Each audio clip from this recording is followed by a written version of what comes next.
Bonjour, je suis Confino Philo, je suis l'avatar de votre professeur de philosophie. Alors attendez un petit peu, d'abord j'ouvre les fenêtres. C'est bon, tout le monde est là? Sofiane, c'est bon? Julien, Yaël, non, pas à côté, faut respecter la distanciation sociale. L'objet de ce cours, Conscience et personne, est de mieux comprendre l'idée de conscience de soi et de la mettre en relation avec la notion de personne. D'abord, je vais vous proposer une première analyse de l'idée de personne. La personne, elle se comprend par opposition aux choses. Être quelqu'un, c'est différent d'être quelque chose. Il y a deux aspects à cette notion de personne. D'abord l'unicité et puis l'unité. On va voir plus tard dans le cours d'autres aspects, la responsabilité notamment qui est liée à la liberté. L'essentiel de ce cours numéro 10, c'est de savoir quel est le fondement de la permanence de la personne. C'est-à-dire comment se fait-il qu'au fil du temps, malgré tous les changements physiques, intellectuels et moraux qu'on connaît, nous restions toujours la même personne. C'est bizarre, non ? Nous allons voir dans ce cours que le fait d'être une personne est bâti sur une fonction de la conscience. C'est la conscience qui fait de nous une personne, la même personne, c'est ce qu'on appelle l'identité personnelle.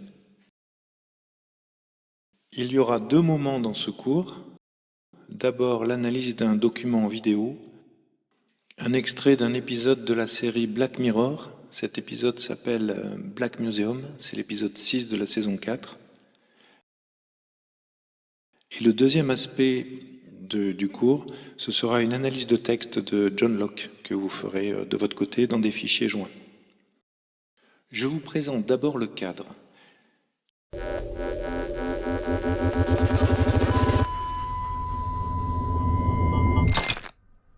Une jeune femme visite un musée consacré à l'histoire des crimes. Et le gérant du musée est un ancien directeur de recherche appliquée, Rollo Haynes, qui travaillait auparavant dans un hôpital et qui raconte l'histoire des objets qu'il expose. Ces objets sont bien souvent issus de ses travaux précédents. Dans l'extrait que j'ai sélectionné, vous allez suivre les aventures de Carrie, Jack et de Parker, leur fils. Carrie a été victime d'un accident et elle se retrouve dans un état de Lockheed syndrome. Ça veut dire que sa conscience est intacte, mais elle ne peut pas bouger son corps. Je vous laisse regarder. Les années passent. Jack vient la voir toutes les semaines. Il lui parle. Il lui passe des enregistrements de leur fils. Il tape la discute. Elle est toujours dans le coma. Mais on a décidé de tester la pastille télépathique, une sorte de petit appareil connecté qui permet aux malades dans le coma d'interagir, de communiquer. Je t'ai pris des parfums d'ambiance. Senteur pinède, ça te va? D'accord. Tu préfères peut-être fraîcheur d'agrumes. Gagné. Et je t'ai enregistré Parker qui chante avec d'autres gamins. Tu veux l'écouter?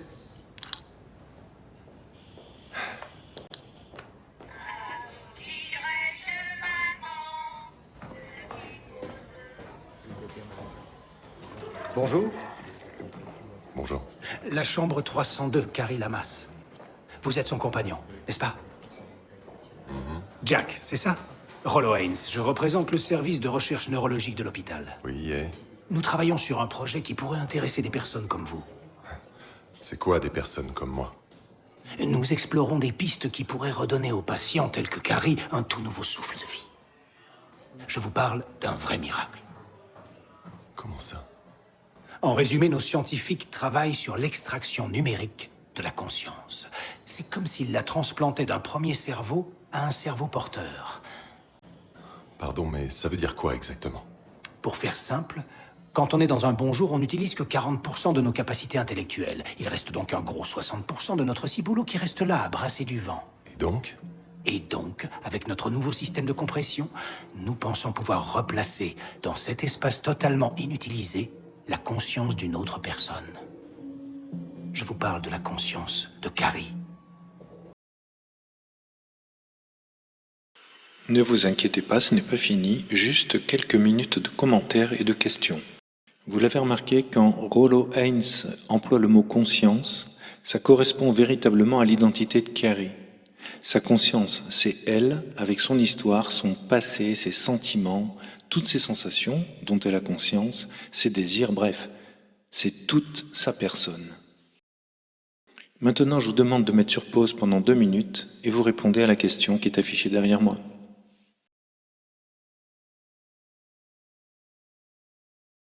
J'ai dit, vous mettez sur pause. Ok, les 2 minutes sont passées. Alors, Carrie n'a pas changé en tant que personne. Ce qui a changé, c'est l'habitacle de sa conscience, son support corporel en fait. Elle n'a plus le même corps, mais elle a la même conscience. On peut ajouter qu'on voit aussi ici un des rôles de la conscience, et pas seulement de la conscience de soi. Ce rôle permet d'accueillir et de recueillir les sensations, les perceptions. La conscience, en fait, c'est ce qui nous met en relation, ce qui met en relation un être vivant avec le monde extérieur. Avant, Carrie ne faisait que entendre quand elle était dans cet état de Lockheed Syndrome. Maintenant, ses sensations sont plus riches car elles sont liées à un nouveau corps. Vous voyez, une des fonctions de la conscience, c'est aussi de pouvoir recueillir et synthétiser toutes les sensations que le corps reçoit. Quand elle était dans cet état de Lockheed Syndrome, son corps était abandonné, donc la conscience n'avait rien à recueillir, elle n'avait qu'à penser, qu'à être elle-même. Et là, grâce au corps de Jack, en fait, elle parvient à recueillir d'autres sensations. Donc elle a changé de corps, mais elle est restée la même personne. On repart retrouver les aventures de Carrie et Jack. Maëlys, alors je vous raconte un peu la suite. Haynes fabrique un outil pour mettre en sommeil Carrie parce qu'elle dérange trop Jack. Et Jack l'utilise en fait quand Carrie véritablement la gêne trop. Et puis dans sa vie d'homme, il va rencontrer une femme. Alors avant de commenter ce passage, je vous demande donc de répondre aux 2 questions que vous voyez apparaître derrière moi. Merci, c'est pour le 17 avril.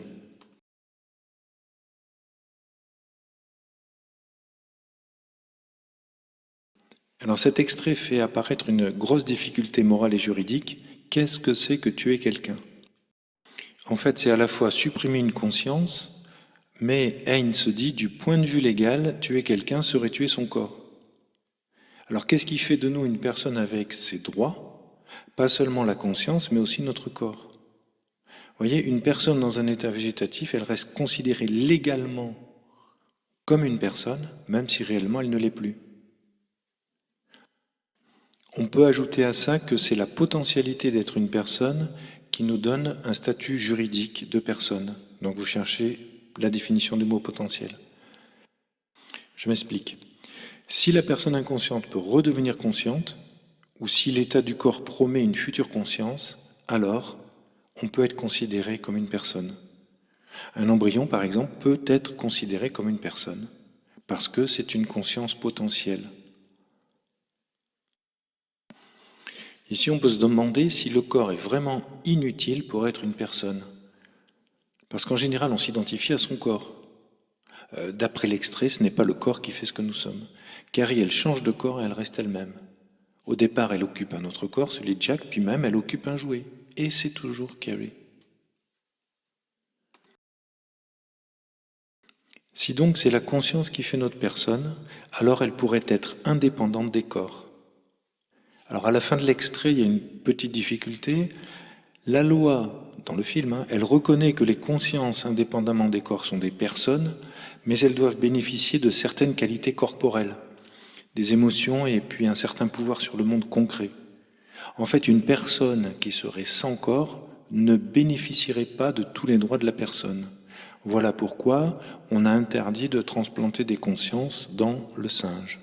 Le singe voudrait un câlin. Alors, des personnes hors des corps humains, cela bien sûr, ça n'existe pas pour l'instant. Les consciences, elles sont toutes liées à des corps humains. Mais ce n'est pas le corps qui fait l'identité. La question que je pose maintenant, c'est les êtres vivants peuvent-ils être des personnes? Alors, réponse simple, il leur suffirait d'avoir une conscience de soi, et pas simplement la conscience du monde, la conscience extérieure. Dans l'extrait, une peluche peut être une personne. Le problème, c'est qu'on ne peut pas le deviner. On le voit à la fin. car la peluche ne parle pas vraiment et ne peut pas faire part en propre de sa pensée. Elle ne peut pas raconter sa vie, dire comment elle se sent en tant que personne. Le singe t'aime. Alors, comment savoir si une peluche est consciente? Ou si un être non humain est conscient? Si un singe est conscient de lui-même? Si une araignée est consciente d'elle-même? Ah non, non, non, pas une araignée, pardon. Bon alors, si un chaton est conscient de lui-même? L'hypothèse est valable, la question est valable. Nous verrons dans le grand 2 ce qui fait que dans l'histoire des connaissances humaines, cette hypothèse était absurde. C'était la notion d'âme en fait. Répondre à cette question, si les êtres vivants autres que l'homme ont des consciences, cela pose le problème de ce qu'on appelle les qualia. Le concept de qualia, c'est un concept philosophique qui a été développé par Thomas Nagel en 1974 dans un ouvrage célèbre qui s'appelle What is like to be a bat? Je traduis comment ça fait d'être une chauve-souris. Le quale, le singulier de qualia, en fait ça désigne l'état entièrement subjectif de la conscience. Comment cela fait d'être soi-même, comment cela fait d'être Carrie, comment cela fait d'être un professeur de philo, comment ça fait d'être un chaton, comment ça fait d'être Enzo quand il dort. Cette expérience est entièrement personnelle. Alors comment savoir si un autre être vivant est conscient, sachant que l'on ne pourra jamais en faire l'expérience? En fait, entre nous, entre humains, on procède par identification, par empathie, mais ça échappe au savoir. Pour les autres êtres vivants, l'empathie est possible, mais l'identification est abusive. Alors, s'il est impossible de douter que la plupart des êtres vivants ont une conscience du monde, la question est, attention, de savoir s'ils ont une conscience d'eux-mêmes. Les éthologues, pour le savoir, font des déductions à partir de certaines conduites. En général, sauf peut-être pour ce qu'on appelle les singes supérieurs, nos lointains cousins, il est fortement improbable que d'autres animaux, d'autres êtres vivants aient conscience d'eux-mêmes. Et moi je dirais heureusement. On ne peut donc pas les considérer comme des personnes. Je rappelle, attention, il ne suffit pas d'être sensible pour avoir conscience de soi, il faut se sentir en train de sentir. C'est clair? Vous le sentez? Pour éclairer et retrouver tout ça dans une expression plus philosophique, nous allons demander de l'aide au philosophe John Locke. Allez, John. John, come on, please. Thank you. John Locke est un philosophe anglais du XVIIe siècle. Ses travaux les plus connus concernent la politique. Il affirme, comme le fera plus tard Rousseau, que la vie politique doit provenir d'un contrat non naturel que les hommes doivent établir entre eux. Dans son ouvrage « Essai sur l'entendement humain », dont est extrait le texte que je vous propose, il développe ce que l'on appelle une philosophie de l'esprit. Comment l'homme pense, comment l'homme apprend, comment l'homme connaît.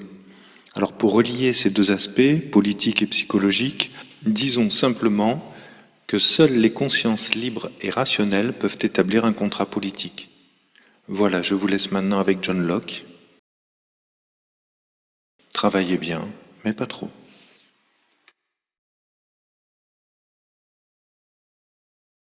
Le singe voudrait un câlin.